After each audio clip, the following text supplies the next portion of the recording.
The Cardano DeFi sector is going to absolutely blow up. Now, here's the thing, DeFi itself, across every single chain is relatively, big in regards to market cap, and we'll cover that in just a second. However, there's a few things that I want to cover that Charles Hoskinson said last night in a video that he went ahead and did, and he called it Thoughts on the Market and the Ecosystem. Now, he mentioned something relatively important, is that in the future, there's going to be over 2 billion individuals who are using a new financial system. That's in so many words what this entire live stream was about. And then he went in to really explain how the technology is going to advance and how the banking systems are really failing us right now. Now, let me just go ahead and put this into perspective for you, is how many people are using crypto around the world right now. And there's currently around 106 million people around the world. And that's from crypto.com, who went ahead and estimated how many people are actually using and involved in crypto. Now, if Charles says in the upcoming years, even in the future, the 2 billion new individuals who are going to be using a brand new transactional system, which will be the blockchain, which again, there's not going to be one particular chain that's going to rule all, but essentially it's going to have the financial system completely flipped on its head from what Wall Street, the banks are used to. That's where there's a lot of resistance. So that's a lot what I got from watching that particular live stream. However, I really wanted to dig deeper because those of you that follow the channel and kind of watch what I put out, you guys know I absolutely love the decentralized finance sector, and I love to go ahead and yield farm and see how my money can basically grow and compound over time, and how I can make that happen while investing into new projects that are up and coming. So with that being said, I really want to go ahead and talk about Liqwid. Now, what is Liqwid? Well, you have to think of Aave. Now, let's just take a look at Aave really quickly. Aave is an open source and non-custodial liquidity protocol for earning interest on deposits and borrowing assets. So it's basically a lending platform for the blockchain. So as you can see, you can deposit, you can borrow, you get APY. So APY is essentially, in layman's terms, how much money you get or interest that you get on your money over X period of time. It goes by daily and it also goes by yearly. So again, there's a lot of different factors that come into this. However, Aave is, if we just take a look at something like CoinGecko, and we just take a look at Aave really quickly, I want to show you, it's the number 28th biggest market cap token out there. The market cap's $4 billion. Now, I actually want to show you over the last year just how much and how high Aave has been able to grow to, and that right over here is $631 according to the CoinGecko chart. Now, obviously, that is astronomical given the fact that the supply is, max supply, 16 million. Now, that is incredible, but we also have to take other particular DeFi projects into account, take their total circulating supply, and a lot of times the reason why the circulating supply is so narrow is more so for the governance, because a lot of them are governed by the people that hold the token, so token holders, right? So what's really interesting is right over here is Liqwid. Now, Liqwid is essentially going to become the Aave for Cardano. Now, if Cardano is able to pull off in the next 3 months when it's supposed to launch Goguen, is once that's successful, once projects can start building, especially in the DeFi sector, man, this right here, Liqwid, is going to be absolutely massive. It does basically what Aave does. So you can see right over here about Liqwid. Liqwid is an interest rate curve DeFi liquidity protocol for the Cardano ecosystem. It establishes a decentralized marketplace for lenders and borrowers. So if we take a look at Aave, again, this is lending and borrowing. So it creates that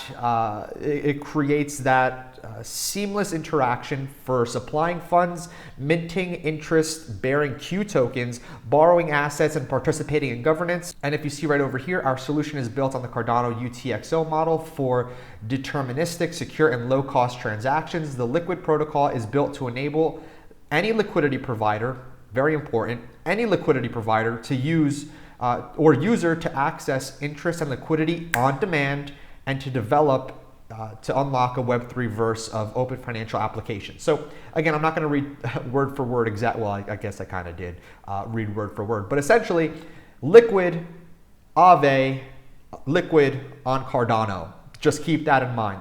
Keep an eye on that. DeFi Pulse will tell you how much money is locked inside of the DeFi ecosystem. Right now, 57 billion, massive dip. Why? Because people withdrew their earnings, withdrew their interest, withdrew their harvest, how much money they made, and are currently gobbling up the dips. Totally fine, actually really good sign. They'll be right back. Then we have assets, payments, derivatives, DEXs, lending. DEXs, you obviously see Uniswap, SushiSwap, etc. Assets like Yearn, derivatives such as future contracts, DYDX, which is something that Yearn Finance is massive in. So long story short, what I really want to go ahead and also cover is this right here. Cardano to roll out a suite for DeFi and smart contracts next month, and this was put out May 28th, so just yesterday.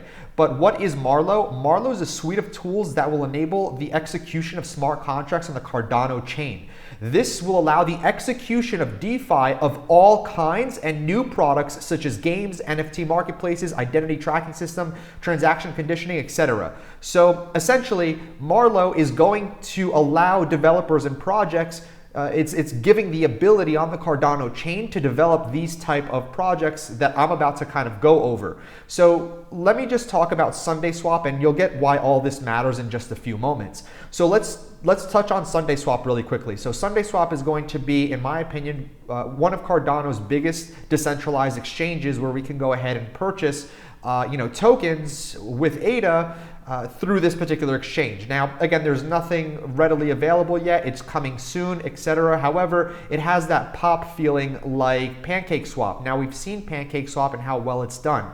However, let's take a look at how much liquidity is actually locked in the PancakeSwap farms. So if I were to go ahead and just take a look at PancakeSwap really quickly, if we're to go into farms, you'll be able to see right over here, like Cake BNB, 637 million, BUSD BNB, 218, and you can see the APRs or APYs, whatever you want to call it.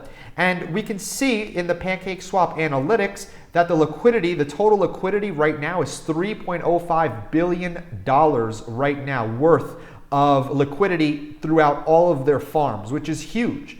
And in the last 24 hours, we can see 4.16 billion. However, we can also see that platforms like Pancake Bunny, which was recently compromised, which I will say, and it's at an extreme discount because of that fact, because of a flash loan attack. This is huge, but I'm not going to talk about that because I already made a video about that.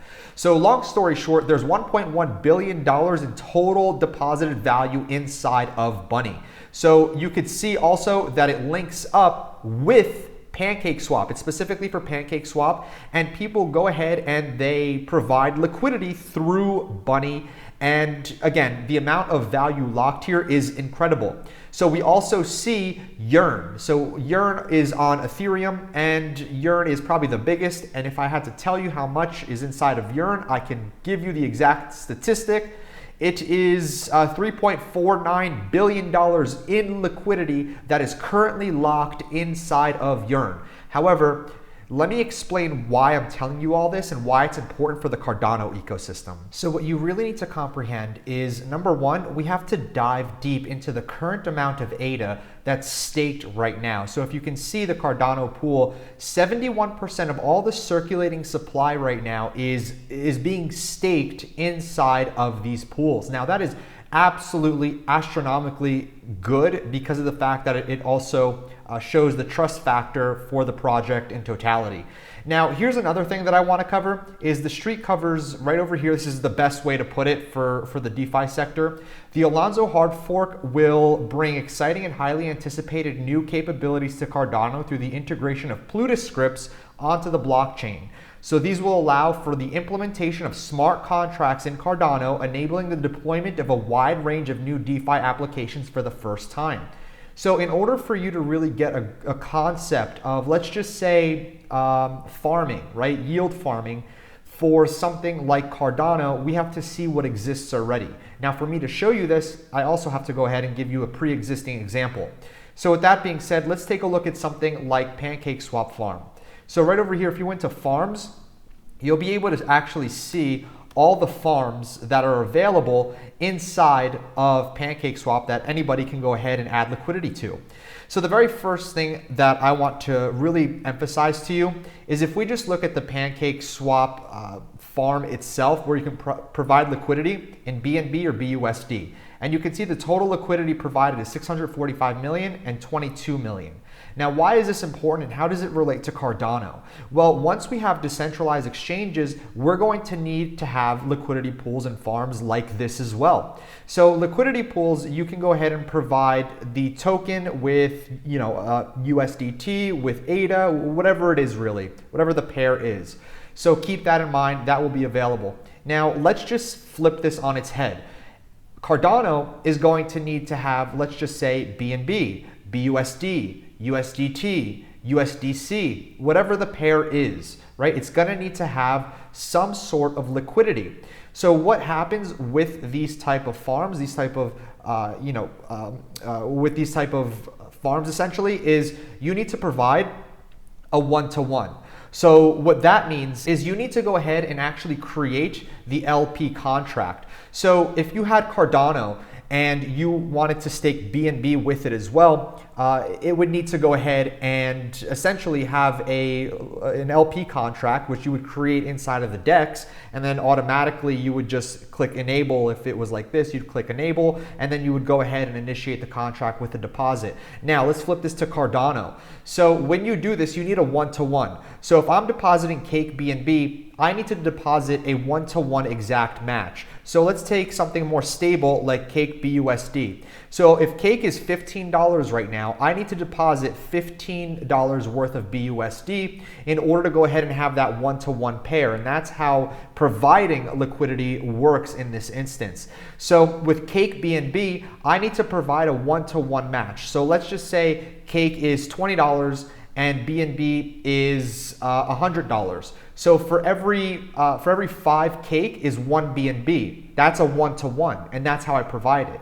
Now, again, what's really interesting is that the same thing is going to happen with decentralized exchanges, with providing liquidity into these farms for Cardano as well. And people are going to leave their Cardano in these particular pools because of the APYs that are generating, meaning there's going to be less supply in circulation when these pools, when these farms are available. So it's going to go ahead and inevitably increase the price of Cardano because there's less supply available. So I hope you understand kind of the concept here and how that works. And it's really important to really get a firm grasp of how something like this really goes out there and provides a very good use case for the community in general and for anybody who wants to use Cardano. Now, the other thing is I want to touch on the Cardano pool yet again. 71 of the total supply being staked, I mean 71% of the entire supply is unavailable for purchase. It's currently staked, obviously, which should in turn go ahead and increase the price of Cardano, the underlying price of Cardano, because again, it's supply and demand. The more that's unavailable in the public pool to go ahead and purchase, then essentially what happens here is there's going to be a massive, price shock, if you will. So whether it's negative or positive, in this case it'll be positive, but long story short, less Cardano in circulation means that the price will be driven up as well. Imagine if 95% of all of Cardano was staked. That would increase the price drastically. So just think about that for a second. And like I said before, creating this type of liquidity pools and providing liquidity in these pools are going to raise the price of Cardano as well. So you have to understand this last factor is that, let's just say in an incredible world, 100% or 90% of the Cardano is in these pools, right?